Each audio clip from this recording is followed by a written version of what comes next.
On this week's episode of The Pulse, Fairfield voters have re-elected Marissa Vitale as first selectwoman. She shares what's next for the town. Prudence Crandall helped shape American democracy, and her story comes to life at the Prudence Crandall Museum.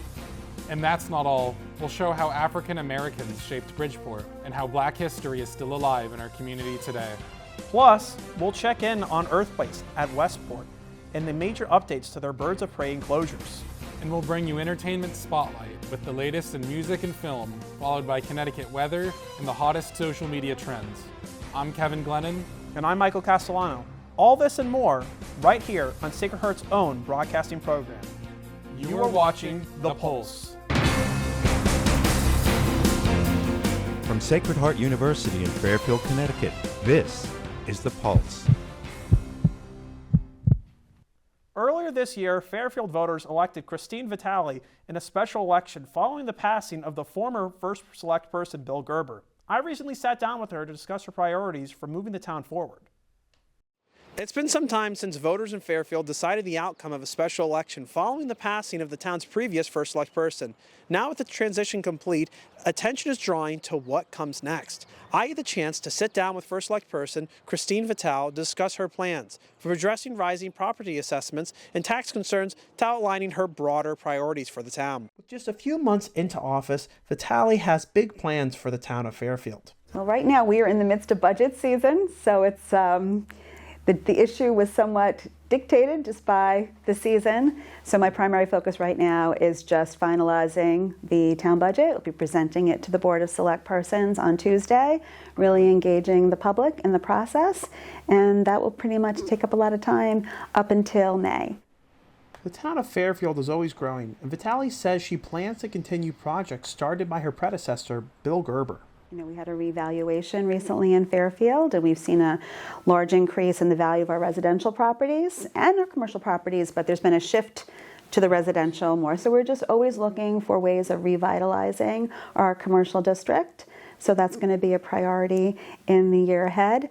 Part of that is looking at our streets. Bill Gerber was very passionate about the complete streets model, and we ran together, and I want to continue that work that he started. So we've been very involved in just looking at projects that will make our roads safer for pedestrians, for bikers, support our small businesses, make our already thriving downtown even more walkable, and bring more people downtown to shop and dine and enjoy the arts down there and keep our community vibrant.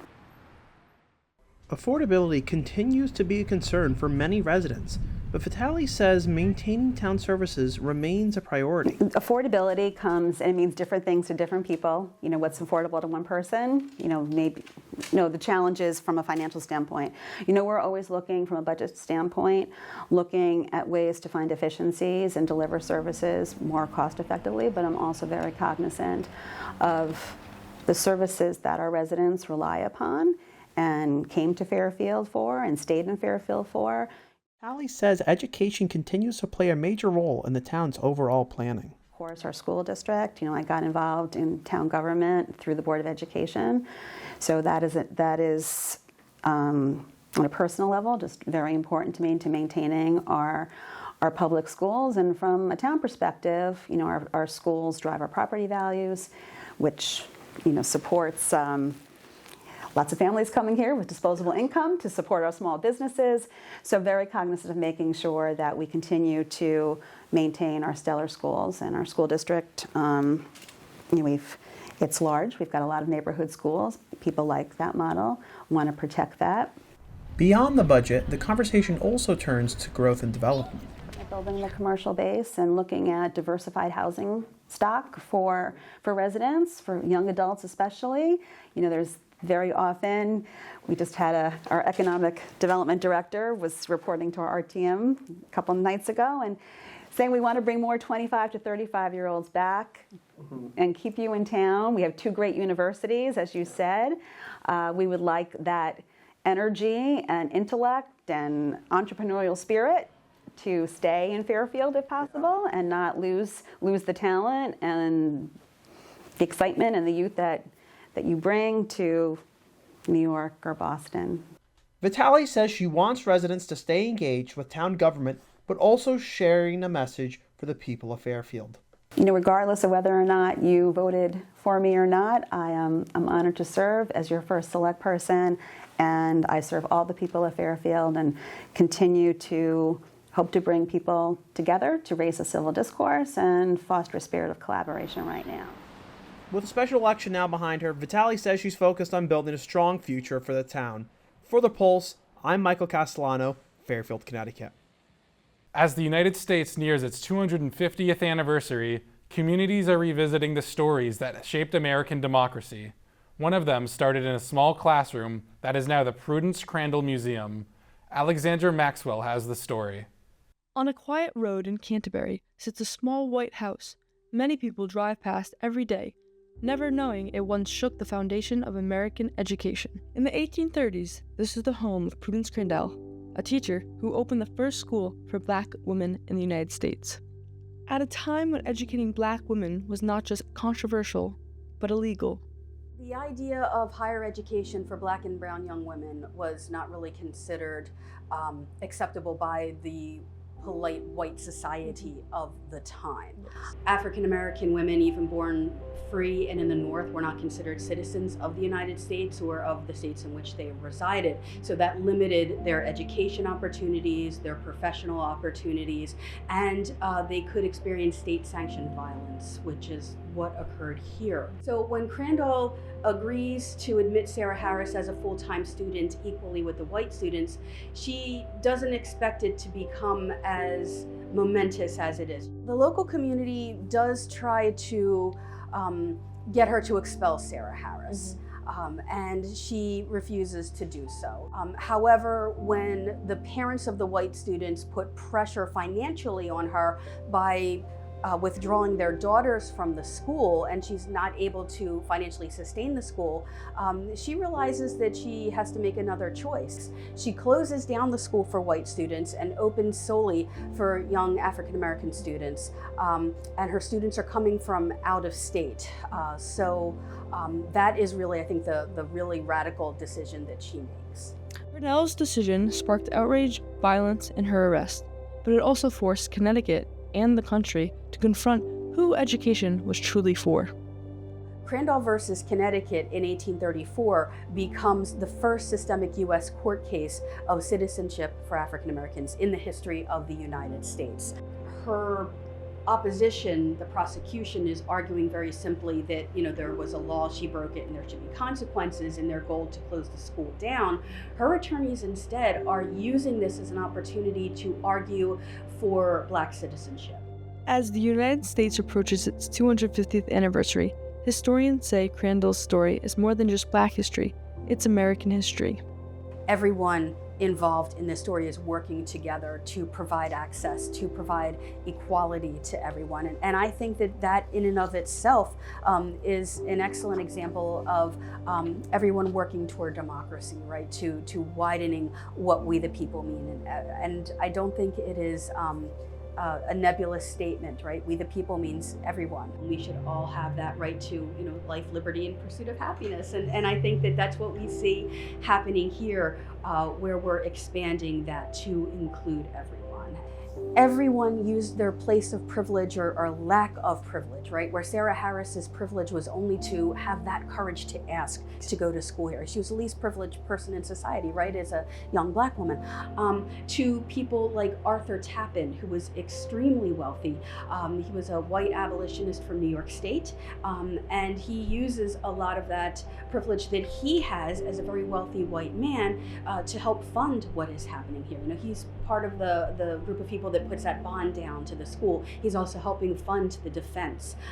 So you're seeing anyone here involved in supporting this story using the privilege that they have to help further education for everyone.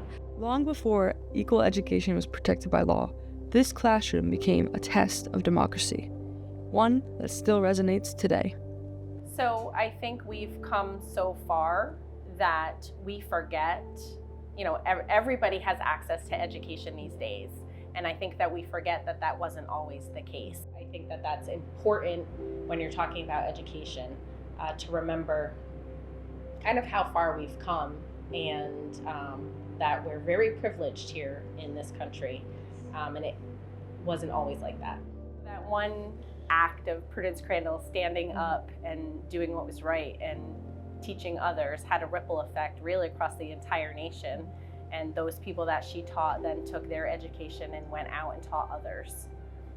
In a small Connecticut town, a quiet house still tells a powerful story, one that helped shape the nation we reflect on 250 years later. I think that we can take that lesson of prudence and apply it to today. And that if we feel strongly that we have to stand up for our beliefs and our values, that we can't sit there and allow the societal racial constructs at the time to sort of determine how you're going to act. If you believe strongly, stand up and act for your beliefs, act for your values. You need to, if you're in a position of power, if you're an elected official, a municipal official at the local, state, federal level, you need to have that courage of your convictions, and you need to understand that while sometimes your decisions might not be popular, if you have that courage of your convictions, you must stick with that. Prudence, I give her credit because she went up against, if you think about it, in 1830, what she did, that took a lot. She put her life at risk. She took what was, I argue, as I said, a very comfortable existence, and she jeopardized that, for what she believed in, and that's important. So you can't sit there, I guess to use it, the expression, sometimes you can't go with the flow. Sometimes you have to swim against the current. My perspective on this and looking at American history coming to 250 is that we have this bad habit of mythologizing our history. And I think it's important that we actually take a look at our history through an open lens and be honest with the American past, because only by accepting the past and the actions that were taken can you understand how you can build better for the future. So to look at the society from 1830, to look at what one person did in her fight to make it a better society, that's important, and that we have to understand that. So as we look forward at 250, as we look forward to the next 250, we need to understand where we came from and how we got here. In Canterbury, Connecticut, this is Alexandra Maxwell reporting for Pulse Plus. Black history is often taught through textbooks and national milestones, but in Bridgeport, it lives in local stories and historic neighborhoods. Chumani Hurd shows us how that history is still being preserved today. A lot of people think that Black history lives in textbooks, but here in Bridgeport, it lives in real places. It survives because people choose to protect it. In Bridgeport's South End, two 19th century houses still stand on Main Street, quiet now, but once was part of something radical. A free Black community during slavery, before Bridgeport was even a city. Known as Ethiop, later Liberia, and eventually Little Liberia, this 15-block neighborhood was built by free people of color. Many were sailors and whalers who used the water not just for work, but for survival. Water meant movement. Movement meant freedom. Residents built homes, businesses, churches, and schools. Women owned property. Families invested in land. And two sisters, Mary and Eliza Freeman, became some of the most powerful figures in the city. When Mary Freeman died, the only Bridgeporter wealthier than her was P.T. Barnum. Today, the Mary and Eliza Freeman Center uses history and art to show what Black freedom looked like long before it was written into law. But stories like this don't survive on their own. Someone has to decide they're worth saving. Jamie Paddock is an archivist at the Bridgeport History Center, where she helps preserve stories that were once overlooked or ignored entirely. African American history is American history. It's just as immigrant history is American history. We would not be the nation we are without these communities. It's a way for us to acknowledge the presence of those communities, their contributions to the city. The Bridgeport History Center preserves photographs, letters, newspapers, and oral histories, many donated by local families, helping ensure Black residents and other unrepresented communities are not erased from the city's historical record. For some people, preserving history isn't academic, it's personal. Jeffrey Fletcher is the executive director of the Ruby and Calvin Fletcher African American History Museum and the son of its founders. It has made me feel almost complete, right? Because there are people or African Americans today that will say they know nothing about their lineage, they know nothing about their ancestry, and they know nothing about history. The Ruby and Calvin Fletcher African American History Museum holds thousands of artifacts from slavery through the civil rights era. Many were collected by Fletcher's mother, Ruby, not to store them away, but to teach her children what textbooks often left out. The exhibits don't look away from painful imagery. Instead, they confront it, creating space for honest conversations about how African Americans were portrayed, treated, and how they resisted. State Senator Jason Perillo says places like this matter beyond their walls. And the more we get to know one another, the more we can understand one another. From a free Black community on the water, to archivists protecting fragile records, to a family preserving history through lived memory, Black history in Greater Bridgeport hasn't survived by chance. It survives because people choose to remember and choose to show the truth. Because history isn't something you're shown, it's something you're told. I'm Chimani Hurd reporting from Post Plus, Bridgeport. Wow, Bridgeport has so much history, and it's great to see these historic sites still open to the public. Absolutely. I myself really want to see that Ruby and Calvin Fletcher Museum. Seems very interesting to me. I gotta have to stop by it sometime. Next, we're heading into weather and a close-up on Westport's Birds of Prey makeover. We'll be right back. You're not just thinking about your next degree, you're designing your future. At Sacred Heart University, 40-plus master's and doctoral programs prepare future innovators, solution seekers, creators, and changemakers for tomorrow's careers. With flexible options, real-world learning applications, and industry-leading faculty, you won't just move forward, you'll lead the way. Sacred Heart University. Transform your future. Welcome back to The Pulse. In other local news, I visited Earth Place in Westport, where their Birds of Prey enclosures are getting a big upgrade. The project is scheduled to be completed later this spring. Big changes are coming to the Westport nonprofit Earth Place. Within the 62-acre wildlife sanctuary, the donor-supported nonprofit is doing a total overhaul of its Birds of Prey enclosures. Established in 1958, Earth Place's mission has been dedicated towards environmental conservation through science and education. From their Harbor Watch initiatives to their state-licensed educational programs, their mission is all about building passion for the natural world. One of the ways that I look at the property here, and honestly, just the wild environment in Connecticut, is that it is all part of our heritage, right? So we live here, the green space around us is part of our heritage. And I think it's really important to preserve that heritage for generations to come. And it's a heritage that we can be proud of, and that is so interesting if you just pay attention. The center's doors are open all week, offering everything from daily animal feedings to an on-site nature preschool. The sanctuary is also home to over 50 animal ambassadors from a wide range of species, such as terrapins, barred owls, and red-tailed hawks. The animal ambassadors were rescued with injuries that prevent them from returning to life in the wild. Among these ambassadors are the Birds of Prey, who have their own outdoor enclosure spaces that are popular with visitors and guests. But now, the fan-favorite exhibit is getting major upgrades. So one of the things about the old Birds of Prey enclosures is that they were largely made of wood, and wood, of course, rots and deteriorates over time. You have to constantly replace it. And we're also going to have actually mobile walls that we can put up and take down that go on the screening, so that the birds will be able to have some privacy, which is good for them, because as much as we like for people to be able to see the birds for their own health and sanity need to have those spaces where they can not be looked at. One of the biggest upgrades to the Birds of Prey exhibit is the completion of the new falconry barn, which will be used for Earth Place's new falconry program. So falconry is a really interesting, very, very old sport. And it's one of the few sports where, you are working with a wild animal. Even an animal that a falconer has had for a number of years is still a wild animal. If a falconer traps a young bird, they have to trap them, a juvenile bird, when they trap them. They are actually helping by keeping that bird well fed, alive through the next couple of years or however long the falconer has the bird. And then when they release the bird, because no falconer actually keeps the bird for the duration of its life.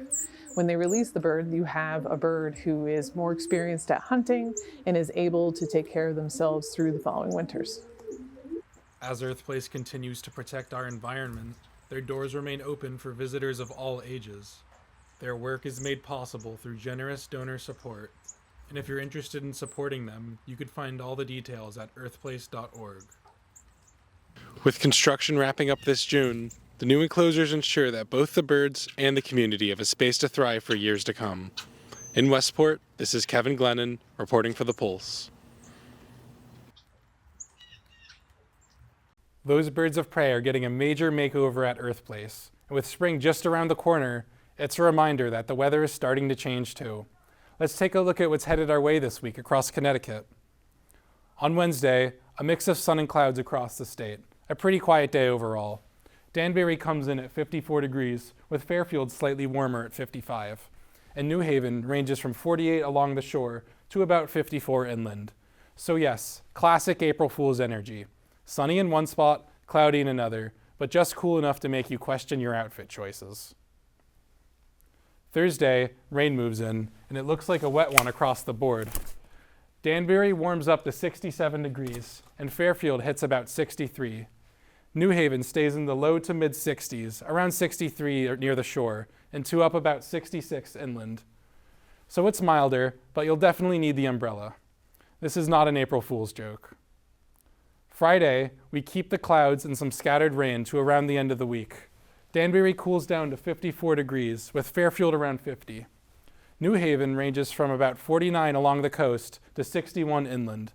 So a little bit of everything, cooler, cloudy, and still a bit damp. To wrap up, we'll see a partly sunny and reasonable Wednesday with a little April Fool's personality, a warm but rainy Thursday, and cooler, unsettled Friday. Spring is doing its thing, keeping us guessing every step of the way. When we come back, it's Entertainment Spotlight with Shania Watson and the latest buzz from Trends Central. We'll be right back.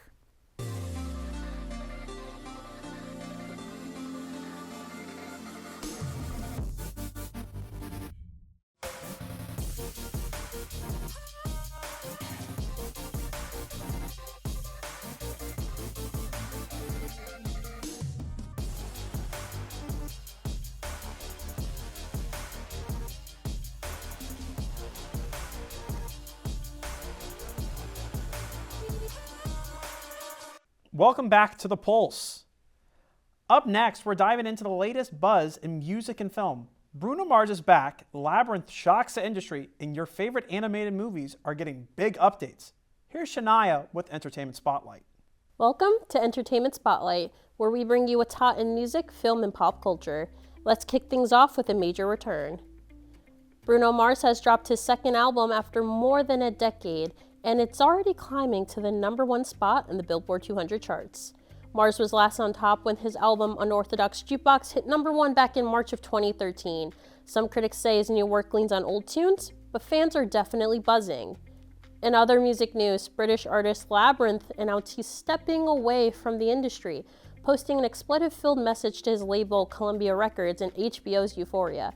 The reasons are unclear, but speculation is running wild after an unreleased track showed up on his Instagram. Moving to film, the hit animated movie K-Pop Demon Hunters is getting a sequel, with Sony joining Netflix and directors Maggie King and Chris Applehaus returning. The original film was a smash and even won a Grammy for Best Song written for Visual Media. And speaking of animation, the new Super Mario Galaxy movie has added more stars to its lineup, including Donald Grover as Yoshi. Illumination and Nintendo expect to pull in over $160 million by day 5. That's the latest for now, but we'll be back with more of what's trending in music and film. Now back to you. Thank you, Shania.